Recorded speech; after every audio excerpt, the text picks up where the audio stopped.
reset. Happy opening day as the Mariners is going to be their day against the A's.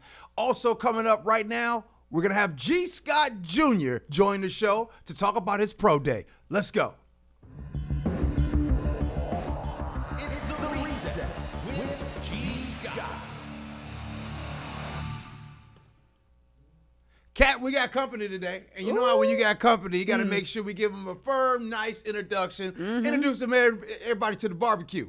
So our guest today was the starting tight end on the national championship Ohio State Buckeye team. Bow, bow, bow. Born and raised in Seattle. You got some love for that. And happens to be my son. G. Scott Jr. joins us. What's going on, son? Hey, how's it going? We're good. We want to get right into it. It was pro day yesterday. It was a day where a total of 140 people there to represent all 32 NFL teams. Yesterday, you and 16 other of your teammates performed in front of everyone in the practice facility. How did yesterday go for you? Yeah, well, I know. I don't know if we're live right now, but everybody's gone, by the way. Just want to let you guys know on my end, I can't see anybody no more. Okay. You're good. Are we like live? We're live. We're live. We live. All right, let's go. All right, well, it is what it is. So how did yesterday go? Yesterday was great. I think it was a good opportunity for me to be able to showcase my abilities. Unfortunately, I wasn't given an opportunity to go to Indianapolis and do the combine myself.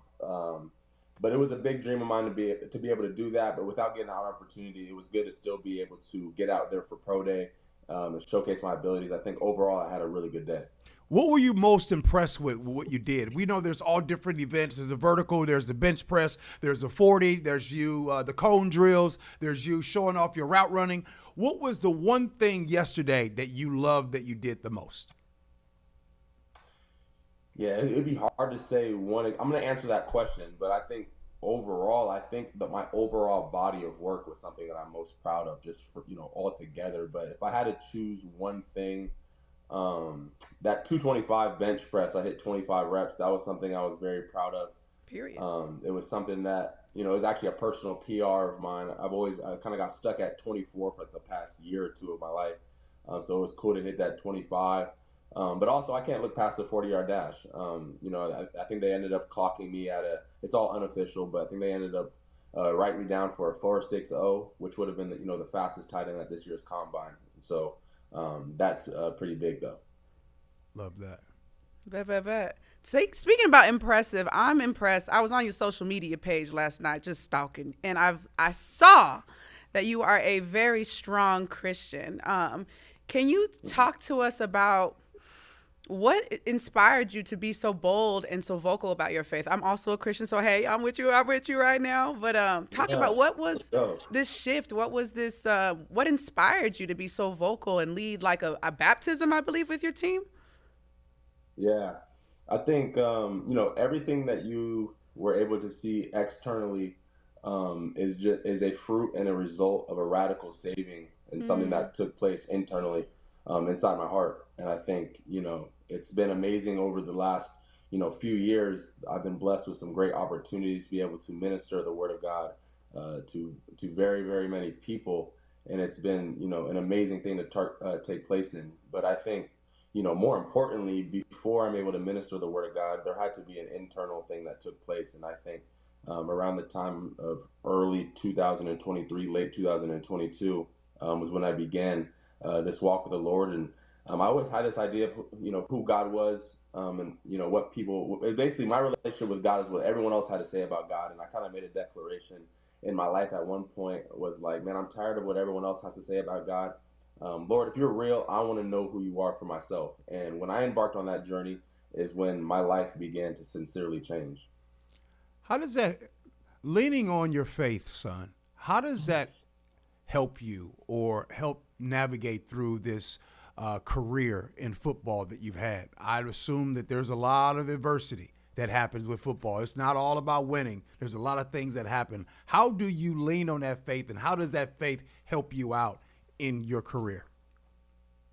Yeah, I lean on my faith in many ways. I can answer that question going down so many avenues. I think, to answer that question is very hard just to point at one thing. But with that being said, the first thing that comes to my mind is actually, you kind of hit on it, is the idea of going through adversity and this ability to handle adversity, which is kind of contrary from the world that you per se would handle adversity. I think oftentimes people see adversity as something bad or to be upset of, or upset about, and it's something that we tend to want to pray out of. Like, God, get me out of this adversity. I don't want anything to. We want to pray for everything to always be good. But when you're surrendered to Jesus Christ, you understand that He is working all of these things together for your good. So whether it's a good season, a bad season, whatever you're going through in life, you can have a faith and a hope that there is a refined and a better yourself on the other side of what you're going through.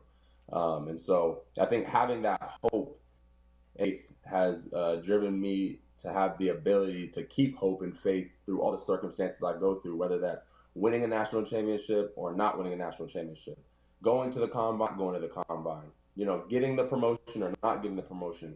Regardless of what it may look like externally, I do know that there's a sovereign God that has a will over my life. And despite how it looks externally, I know that He's in control. You mentioned you had a successful pro day yesterday. It was good for you. You had a lot of personal records that set for yourself yesterday.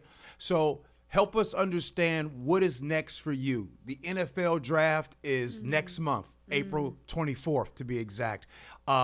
What's the next phase for you, son? Yeah, I think the phase as right now is it's kind of always been the motto, is just taking one day at a time, and I think during this a little bit of a dead zone for a couple weeks, and I think this is definitely an opportunity for guys even around the ready to transition to the NFL, that you can kind of slack off if you're not careful. And so just to make sure you're staying disciplined and having integrity with your work, and making fresh and good shape. I have some workouts that are coming up this month. One coming to Seattle, another one out here in Cincy as of right now.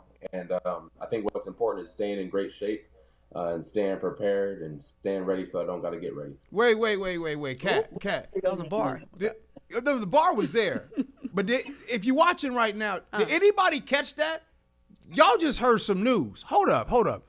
Run that back again. You said you had some workouts, and you said you had some workout with some teams. Did you say Seattle? Yeah. I received an invitation to come out there, and do a workout there in early April. Come on, Seattle. Come on now. What's in Seattle? What team's in Seattle? The Seahawks. Oh, I need that reminder real quick. Okay. So, man, that was some news broke right here on the show. You just dropped that. That effortlessly. But real quick though, look, as some of you all know, some kids on spring break, they went to Disneyland. Yeah, or some Miami. kids went to. A lot of kids got to do a lot of things. This kid right here was at the Seahawk facility cleaning cars on his spring break. When you find out that you have an opportunity to come work out with the Seattle Seahawks, a team that you obviously grew up around your whole life almost, what does that mean to you? Yeah, it's a surreal moment. It's a surreal moment when you've had these dreams and these aspirations ever since you were younger, and when them things start to become a reality, it's definitely something that it's amazing, and it's something that I'm so grateful for, to be in this opportunity, to have this, like I said, opportunity to be able to embark on this journey I'm getting ready to go on, and I just, as I go on this journey, I'm just making sure to be grateful as I go through it, because I think it's easy once you get things to become complacent and it's just the new normal. But I want to always kind of keep that feeling of being a kid in a candy store, that this is amazing, and it's a true blessing to be able to play this game that I love for my profession, for my career. What does a team get?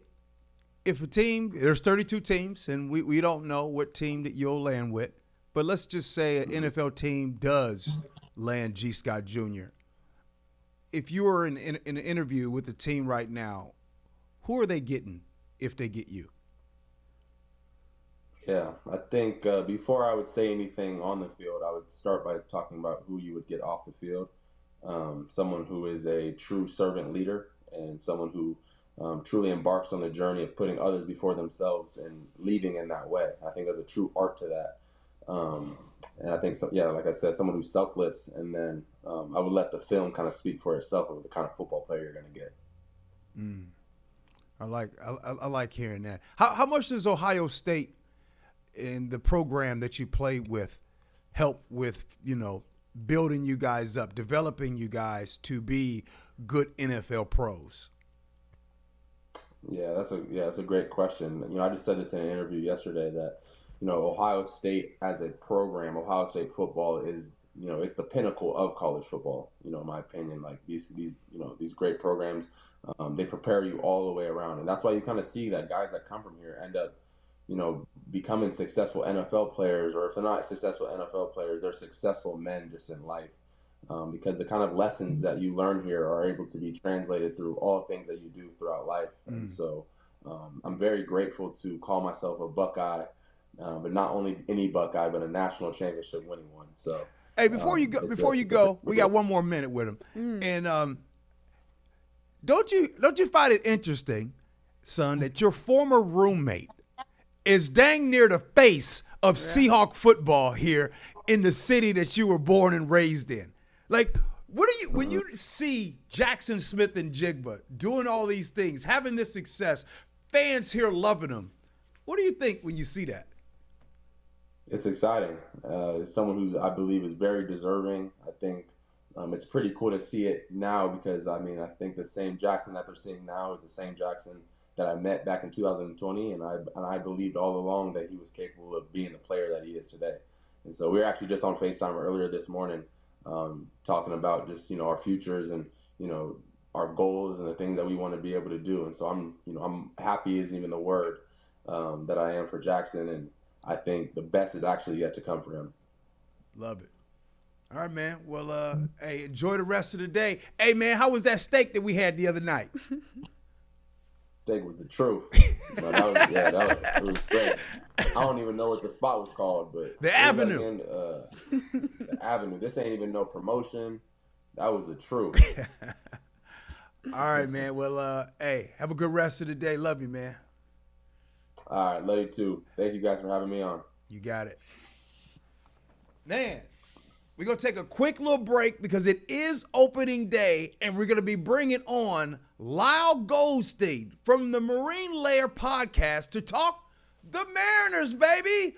Let's go. Nation.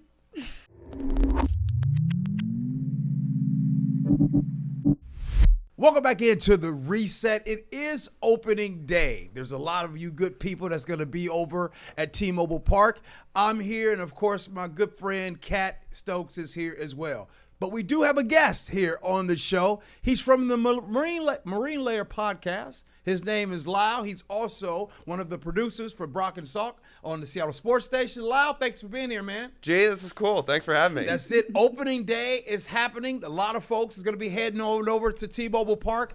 First of all, what kind of season can we expect knowing that the Mariners have the best pitching in baseball? It's interesting, and I think there's a wide range of outcomes. When you have a rotation like they have, their ceiling is the World Series, because we've seen teams in the past that get into the playoffs. Maybe they're a wild card team. They win 85 to 87 games, but they ride their pitching. If the Mariners just get in, and this is what people say about them every year for good reason, they get into the field, they can win the World Series because their starting pitching is that good that it can ride you through the postseason. Okay, well, they had starting pitching last year that was good. And a lot of people last year, they said things like, hey, all they have to do is address the bats. All they have to do is get some more hitting. This offseason, what happened, Lyle? Man, who said things like that? I'm trying to think. Block is hot. I watch the Marine Layer podcast. I hang on all the words that you two be saying.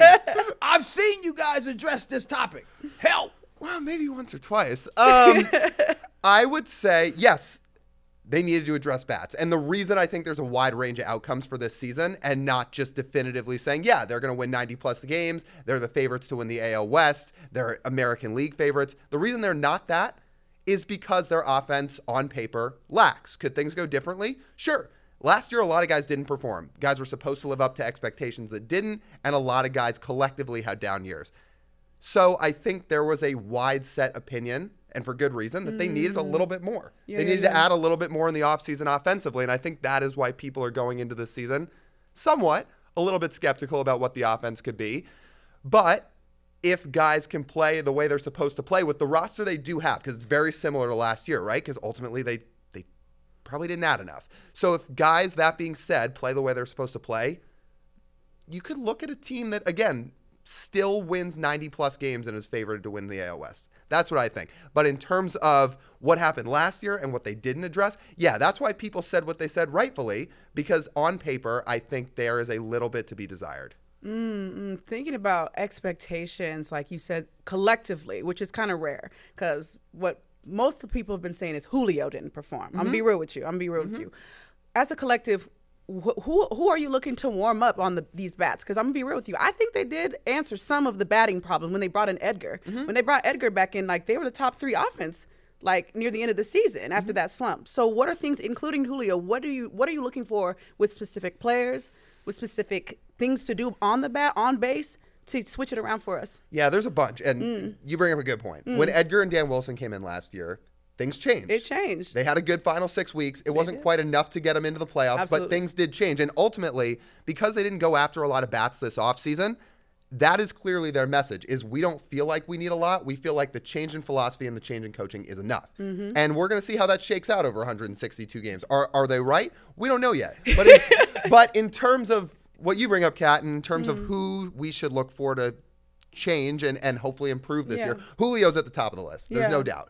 When Julio goes, the offense goes. When Julio's playing at the top of his game, he can be an aircraft carrier. And that's what happened in the last 6 weeks. Yeah, that's a good terminology, right? That was good. You Aircraft carrier? Yeah. Okay. That is what he's paid to be. That is who he's expected to be, an aircraft carrier. And he wasn't that in the first 4.5 months of last year. A lot of 2023, he wasn't that. What was the difference in 2022? He was that guy. And they made the playoffs that year. So I think Julio getting off to a faster start is huge, because that has not been his bread and butter over the last couple of years. And there's guys around him that just need to do a little bit more. Randy Arozarena can do a little bit more. J.P. Crawford can do a little bit more. Mitch Garver can definitely do a little bit more. Guys like that. All right, we're going to have some fun conversations, because a lot of us are going to be going to T-Mobile Park. By the way, stick around. I got a bonus for some of you guys. I got some way for you to win something today. I'll get to that here in a second. But I want to talk about a conversation that, as you all know, Lyle, he is one of the producers for the Brock and Salk Show on the Seattle Sports Station. Well, during the breaks, I always come in, and of course on Fridays, I'm there at 8:30 to just hang out with him. But during the break, I asked this question, and you can answer it in the chat if you want to. Here's the question that I asked. Who has the higher expectation, the Mariners or the Seahawks? I said that every year the Seahawks have a higher expectation, because it is playoffs and they're Super Bowl or bust, it feels like. Whereas I said the Mariners, it just seems like, yeah, the expectations are high, but they're not Seahawks high. And Lyle, did you agree or disagree with me? Yeah, I'm not with that. I take the other side of this argument. You think you think that there is a higher expectation on Mariner baseball than Seahawk football? Okay, let me phrase it like this. I think people have gotten more used to seeing the Seahawks achieve greatness. And for that reason, expectations year over year are higher. That's good. Right now, after 2022, I think there is more. How do I even say this the right way? It's like fans are very angry, and it's at the just drive to see this team be great for the Mariners. And the reason for that is, I think, to your point, when people look at the Mariners and say, yeah, they don't always we're not used to seeing them accomplish greatness, right? So for that reason, expectations sometimes can be a little bit down. I think that was 100% true pre-2022, because before 2022, there's a whole generation of fans, me included, who have no memory of them ever being in the playoffs. After they made the playoffs, you started to see a bit of a shift in the culture. It became less of being kind of the lovable team in town that just can't quite get there, to well, now we've gotten there. We've tasted it. Where is the drive to get this team over the top? And a lot of people feel like there are parts of the organization that maybe don't feel that same drive that the players have and that the coaches have. And as a result of that, like, you see a lot of fans, it does not take a lot of searching to find Mariners fans that are very, very frustrated these days. All you have to do is scroll through our comment section to see it every day. It's crazy. Crash Out Nation is right. Crash Out Nation. Or if you want to scroll through the Brock and Salk text line on a daily basis, same thing. Right. So I'm not saying that Seahawks fans do not have a high expectation of their team and a drive to see them be great. I'm saying I think there's actually just a little more vitriol on the Mariners side all of a sudden. One, because they've done it less. And two, because there was such a change after they made the playoffs. Everybody's saying, give us more. We need more. How much, hey, Kat, how much of the frustration is it that you guys know, Mariner fans know that they have the pitching? And so, therefore, because you know they have the pitching, you're saying, there might be never another time in our lifetime that we see pitching like this. Yeah. I mean, it's. I think it's a combo. I think it's not only having the best pitching, like the bullpen in the game right now. It's also just like it's like a stress fracture. You keep hitting the same injury over and over again, and you're gonna snap one day. So we're looking at this. Even last year, iconic pitching. We have Castillo, which I got on the back of my shirt. You cannot see. We have B. Woo. We have Gilbert. We have. We also have a switch pitcher, and I'm not even gonna try and say his name because I know you can. Say it for me. You want me to pronounce it for everybody? Yes. Okay. It is Jurangelo Senja. Is it Jurangelo for real like that? Jurangelo Senja. Okay. Bro. Not D'Angelo. But he pitched both hands in one inning. You don't see that. You mean tell me you have one glove on, throw that thing, and you're like, 1 sec. Put the glove back on the other hand and throw it, and it's still 90 plus 90. So you're seeing iconic things that are like nowhere else found in the league. And then again, I don't have this problem, but then you have this stress fracture of like ownership. We're not spending money. We're not seeing like Juan Soto contracts like up here just balling out. So we're sitting here like we just mad. It's like, is that what you want? Hey, Mariner fans, in the chat, is that what y'all want? Do y'all want the superstar paid that $300 million? Is that what y'all want? So let me answer this. Yes, I would love. I was like, if you don't say yes, I'm gonna say it for you. I would love to see the upper echelon players sign in Seattle. That would be awesome. But honestly, I think where a lot of the frustration comes from is a lot of fans weren't even expecting the Juan Sotos of the world to sign here. They said, okay, he got $765 million. We just can't pay that. Not doing that. Like, we're not doing that. Where the frustration came is some of the above average players that went for reasonable money in free agency that they also didn't go after. There are guys that are a little less impactful than Juan Soto that were more in a reasonable price range that they also didn't go get. And I think that's where a lot of the frustration lies. Well, I tell you, I like this Lyle from the Marine Lair. This dude brings the fire. That's why I wanted him on, because I want to talk baseball with somebody that's got that fire. And he doesn't sound like a robot. That's you. I said it. A lot of folks talking Mariners, you sound like damn robots. Well, because, the war, the WAR, and shut up.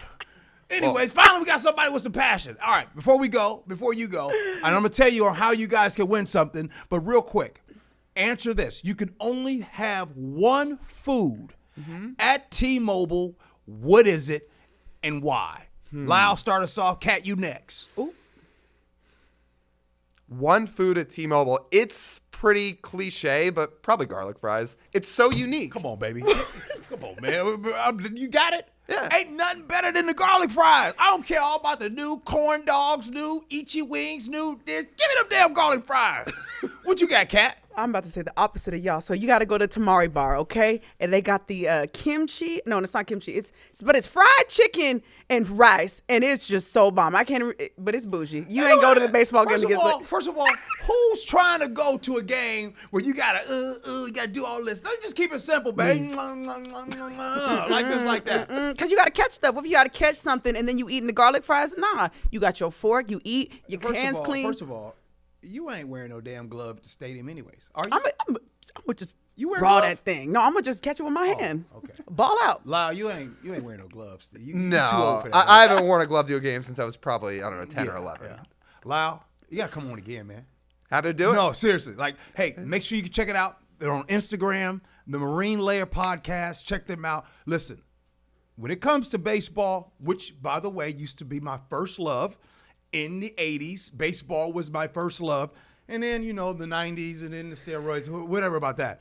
But one thing I like about and love about the Marine Layer, they actually make talking baseball, they make it fun. So tonight, they'll be over at T-Mobile Park. Cat Stokes will be over at T-Mobile Park. I will be over at T-Mobile Park. Here's the deal, though. I'll make you guys a deal. If you find me, the first person that finds me over at T-Mobile Park, guess what? I'm going to pay for you $50 of whatever concessions you want. All you got to do is find me. You see me in the stadium, I'll be there. You see what I'm wearing? I'll be wearing this right here. I don't know. I might change the hat. I might change the hat, put a Mariner hat on. But, hey, make sure you subscribe, please. Subscribe, no doubt. Send it to your friends. That way you know what's happening. Plus, we appreciate last week. We had the second most views on the show, so we're grateful for all of you all. Lyle, thank you. G, Kat, this has been awesome. Thank you, guys. Thank you, Lyle. Kat, appreciate you, my friend. Always happy to be here. All right. Appreciate you rocking with me. Love you. Wait, whoa. I want to give some love to Paul. Paul is our engineer back there. Paul is actually wearing a Mariners. As you guys know, he be rocking the Colorado Rockies, but he's wearing Griffey, the kid's jersey right now. All right. There he is right there in his jersey. Hey, we got to go. Appreciate you rocking with us. Love you for that. And as always, be kind.